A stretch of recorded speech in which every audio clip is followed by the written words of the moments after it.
Vous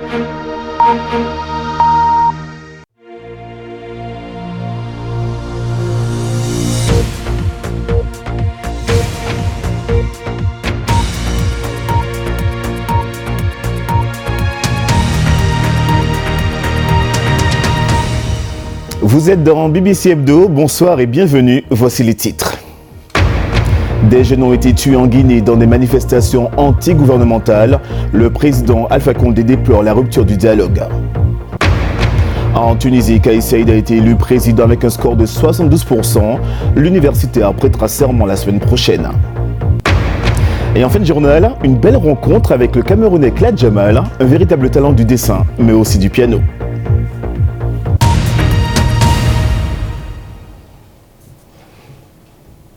Cette semaine a été marquée par la crise en Guinée. Au moins 9 personnes ont perdu la vie lors des affrontements. Au centre de ces turbulences dans les rues de la capitale Conakry et d'autres villes du pays, la question du référendum constitutionnel dont l'enjeu pour le pouvoir est le 3e mandat éventuel du président Alpha Condé. Je propose de revoir le reportage que nous avons diffusé mercredi. Récit Caroline Noyer. Calme apparent dans les rues de Conakry au lendemain d'une journée meurtrière. 6 décès selon les opposants, 2 d'après le gouvernement. Le ministre de l'administration territoriale a justifié l'intervention des forces de l'ordre et les multiples arrestations d'opposants par les atteintes à la sécurité publique. L'origine n'étant pas encore définie, quoique les services de police se soient saisis du dossier, l'enquête est ouverte, cela ne saurait tarder. Donc l'enquête est ouverte et le gouvernement insiste à ce que lumière soit faite sur ce cas. Des dizaines de manifestants ont été blessés par balle en 2 jours et des dizaines d'opposants arrêtés depuis samedi, à commencer par les responsables du collectif menant le mouvement. Nous ne sommes pas pour la modification de la Constitution. C'est la raison pour laquelle nous sommes. Notre objectif, c'est pour ne pas qu'Alpha Condé s'éternise au pouvoir. Parce que quand il modifie la Constitution et il vote un référendum, cela veut dire qu'il va s'éterniser au pouvoir. À bas la nouvelle Constitution, les gens sont sortis pour dire qu'ils n'ont pas d'accord pour le 3e mandat en Guinée, puisque la Constitution guinéenne ne permet pas de quelqu'un de se présenter pour le 3e mandat. Jugés ce mercredi, ils encourent des peines allant de 3 à 5 ans de prison. Aucune sortie de crise ne paraît en vue, d'autant moins si le président Condé venait à confirmer, à 81 ans, le projet qui lui est prêté et qui sème la discorde. Faire réviser la Constitution pour se présenter à sa propre succession à l'expiration de son 2e mandat en octobre 2020. L'actuelle Constitution limite à 2 le nombre de mandats. De leur côté, les Tunisiens attendent l'investiture de leur nouveau président, Kais Saïed. Il doit prêter serment dans les prochains jours. La victoire de l'universitaire a été accueillie dans la liesse au quartier général de son parti, comme vous pouvez le voir sur ces images. Kais Saïed a été élu avec 72% 71 des suffrages, selon les derniers résultats. Le nouveau président tunisien avait mené une campagne modeste, sans parti, et orchestrée principalement par ses jeunes partisans. Une campagne qui a eu pour résultat sa qualification au second tour, devançant largement Nabil Karoui. Voici le portrait de Kais Saïed par Myriam Lawari. C'est un séisme au sein de l'élite dirigeante tunisienne. Kais Saïed, un novice dans le sérail politique, devient le 2e président du pays élu démocratiquement au suffrage universel. Cet universitaire de 61 ans, spécialiste en droit constitutionnel, est inclassable sur l'échiquier politique. Originaire de Radès, banlieue de la classe moyenne dans le sud de Tunis, il a enseigné à la faculté des sciences juridiques et politiques de la capitale entre 1999 et 2018. Malgré son surnom de Robocop, dû à son apparence rigide, il est décrit par ses anciens étudiants comme dévoué et attentionné.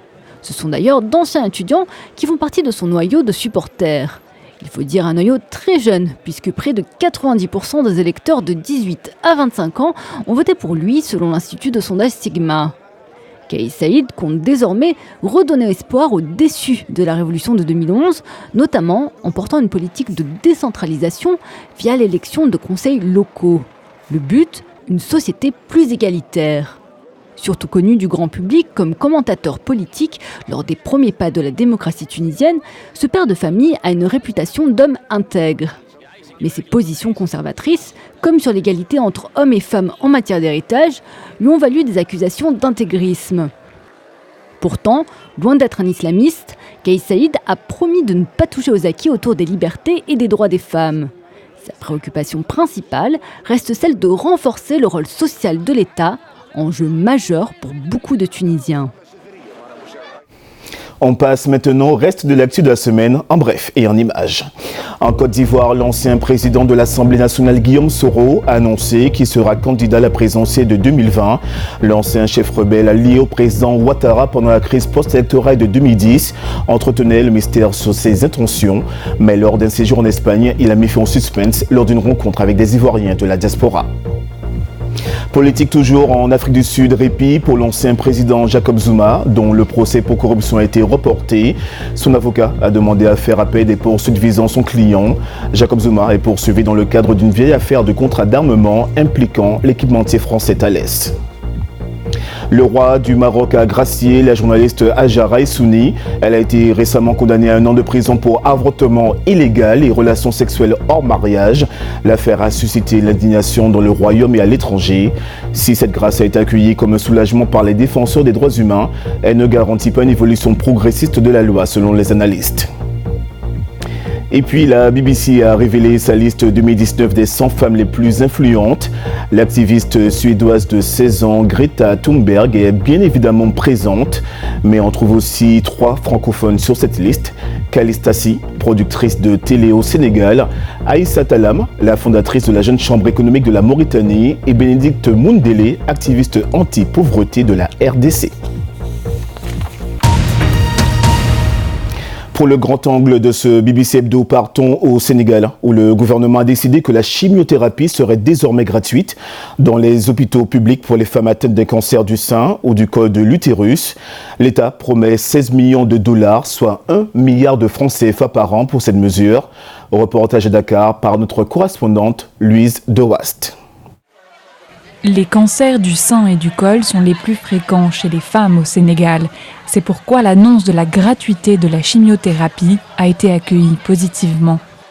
Ça fait plaisir, c'est vraiment quelque chose à saluer, c'est exceptionnel quoi, parce qu'il y a des femmes qui ont le cancer, il y a des femmes qui ont le cancer du sein et qui n'ont pas les moyens, du coup ils vont mourir comme ça, mais puisque c'est gratuit, là on doit que remercier Dieu vraiment. Cette gratuité ne concerne pas tous les traitements du cancer, mais la mesure pourrait aider 80 à 90% des patientes. Souvent, la chimiothérapie, les médicaments peut-être occupent 80% du financement de la prise en charge. Ce qui fait que si on rend gratuit la prise en charge, l'achat des médicaments, pratiquement on a rendu gratuit tout le reste du traitement. Le gouvernement affirme également que certains médicaments destinés à traiter les effets secondaires de la chimio seront pris en charge. Mais un nombre de personnes critiques pensent que cela n'est pas suffisant pour réduire la mortalité due au cancer. Avant l'étape de la chimio, les patientes doivent consulter un médecin à un coût moyen de 5 $. Puis elles doivent faire des analyses qui peuvent coûter jusqu'à 1 600 $. Si la patiente obtient ensuite la chimio gratuite, ça ne s'arrêtera pas là pour autant. Souvent, la chirurgie est nécessaire à environ 330 $ et parfois la radiothérapie à environ 250 $. Voici Awa Florence. Elle a été diagnostiquée d'un cancer du col de l'utérus l'année dernière. Elle a déjà subi 4 cures de chimiothérapie. C'est trop cher pour traiter ça, trop cher. Moi, quand je dis comment j'ai commencé jusqu'à arriver à la liste, j'ai tout vendu, j'ai plus rien. Je suis seule, je suis veuve. Je n'avais pas tous les moyens de me payer des analyses ici aujourd'hui, des analyses là-bas, et c'est trop cher. Awa, la seule malade à avoir accepté de se confier à nous, espère que cette nouvelle décision va l'aider. Mais elle a quand même des doutes sur son application pratique. Des fois, il y a des ordonnances urgences que tu dois acheter. Tu ne peux pas aller courir directement à la LISCA ou bien courir au gouvernement ou bien ils te font faire des... On ne sait pas encore qu'est-ce qui nous préserve actuellement. Ils disent ça gratuitement comme ça, on ne sait pas. Peut-être pour pouvoir se procurer ça, il faut chercher des papiers de gauche à droite, aller signer ici, aller faire ceci. Et si c'est urgent. Pour les experts, la gratuité de la chimio est un bon début, mais l'ensemble des soins de santé doivent être pris en compte pour combattre le cancer de manière réellement efficace. Louise Dewast, BBC Afrique, Dakar. À Madagascar, l'électricité est un luxe pour la majorité de la population. Le réseau de distribution n'a pas été étendu depuis 4 décennies. En fait, selon la Banque mondiale, Madagascar se classe 184e sur 190 pays en matière d'accès à l'électricité. Les installations électriques sont plus que délabrées et le vol d'électricité est monnaie courante. Un reportage de Marina Darras. Claudine et sa famille vivent dans cette tente de fortune depuis près de 6 mois. Leur maison était l'une des 20 maisons qui ont brûlé dans ce quartier de la capitale malgache. L'incendie a été causé par un court-circuit électrique.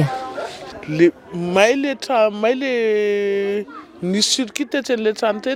court-circuit a commencé sur cette maison là-bas. Comme la maison est faite de bois sec, quand le poteau a pris feu, le fil électrique a propagé le feu jusqu'à notre maison qui est aussi faite de bois.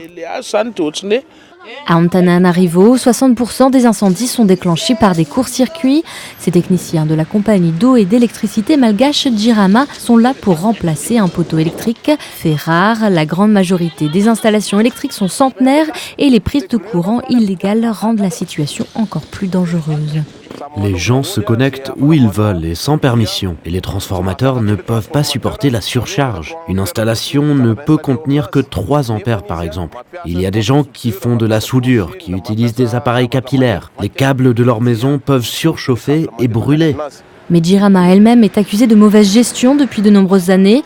Elle a vendu son électricité à perte, achetant des kilowattheures à des fournisseurs privés pour le double du prix qu'elle vend aux consommateurs. Le résultat, une dette colossale de 300 millions d'euros et de fréquentes coupures de courant pour économiser l'électricité. Ce vendeur d'équipements électroniques en a assez des coupures de courant et s'est maintenant tourné vers les panneaux solaires. Quand j'achetais de l'électricité à Jirama, chaque fois que je regardais des émissions de télévision, elles se coupaient, toujours quand c'était intéressant. Alors que depuis que nous utilisons des panneaux solaires, nous pouvons utiliser tous nos appareils. Seulement une personne sur 10 a actuellement accès à l'électricité à Madagascar, mais avec près de 2800 heures d'ensoleillement par an, l'utilisation de l'énergie solaire pourrait offrir au pays une source d'énergie plus fiable et plus verte. Un reportage de Marina Darras. Et maintenant, nous allons nous intéresser à un jeune Camerounais, Claude Jamal, a commencé à dessiner il y a 1 an. Aujourd'hui, il a avancé dans son art qu'il combine avec le piano. Après la mort de DJ Arafat, Claude a dressé un portrait au crayon du roi du coupé-décalé en soutien à ses amis ivoiriens. Alassane Dia l'a rencontré, regardez. La musique et l'art, certains disent que ça ne peut pas être allié. Moi, je trouve que c'est très coordonné en fait. Le même temps que je passe sur le dessin, je le passe aussi sur le piano, pour ne pas que les deux soient jalouses. C'est un peu comme mes 2 femmes pour l'instant et je tiens à garder chacune près de moi. C'est Claude Jamal tout simplement. C'était il y a déjà 1 an. J'ai commencé à voir quelques trucs d'art sur Instagram surtout. Et après j'ai vu un dessin de Beaugraphe, un graphiste sénégalais. Et voilà, ça m'a beaucoup plu. Alors après cela, j'ai voulu essayer et c'est comme ça que ça a commencé. J'aime beaucoup l'art depuis tout petit. Mon père même est un musicien et voilà, disons que c'est un peu héréditaire dans la famille. Alors ma touche personnelle à moi, contrairement aux autres, c'est que je dessine plus avec le crayon. C'est tout, c'est dans quoi je voudrais vraiment exceller. Sinon, je m'attarde aussi beaucoup sur les détails pour qu'à la fin, le travail soit merveilleux et que tout le monde puisse apprécier. Alors, ce qui m'a fait dessiner Didier Arafat, c'est le fait que ça faisait beaucoup de bruit autour de moi. Mes amis et tout, ils étaient en pleurs et tout, surtout ceux qui étaient ivoiriens. Ils n'arrivaient pas à croire son décès. Alors, face à cela, je ne pouvais pas rester silencieux. Donc mes amis m'encouragent beaucoup, ils disent que je fais c'est extraordinaire, surtout ma maman, ma première fan et mon frère, c'est vraiment super. Et c'est ça qui m'a toujours permis d'aller de l'avant et de faire mieux.